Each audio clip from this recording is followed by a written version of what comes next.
Well, we are hoping in Mexico that Spotlight will contribute in the building of institutions that are supposed to fight violence against women, that will identify the gaps in the implementation of the good policies that already exist, so that we can help government to close the gaps.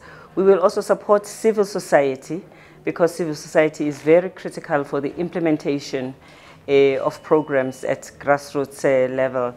But also we will reach out to men and boys so that we can help to change the stereotypes that perpetuate violence against women. One of the reasons why we are working with boys and men is exactly to do that.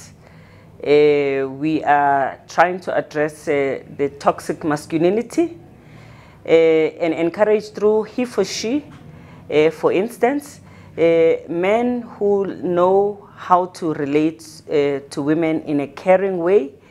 But also we would like to see that when perpetrators commit crimes against women, law enforcement steps in and there is accountability and the law takes its course. In that way, we also begin to create ways of discouraging perpetrators to be violent with impunity, because they know that nothing will happen to them. We have to create mechanisms to protect women by discouraging violence. So we're doing the evaluation right now. Each country in the world has to write a report about itself, including contributions by civil society, by governments, by academics, so that in each country we will have fresh and new data that looks at what has happened, what still needs to happen, what are the gaps, what are the successes, and we will produce a global report for everyone to read and to see what is the status of the world. And in this report, there will be reflections about each country in the world that has submitted the report to us. We're looking forward to the report from Mexico. In that platform, we are calling for parity. Parity has not been achieved. We're calling for ending of violence against women. That has not been achieved.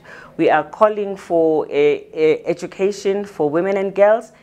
We have made a lot of progress there, but it is not perfect. We have to aim for substantive equality. We have to look at this journey for gender equality not as a journey that is endless. We need to consolidate on the issues that are really game changers, that everyone in the world needs to focus on.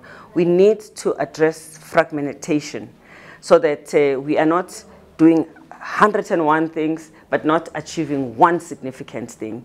Part of what we want to do when we meet at the Global Forum next year is to identify these critical issues around which we need to unite, to collaborate, because if we change in those particular maybe 6 or 5 areas, we will create change that will last, change that will be irreversible.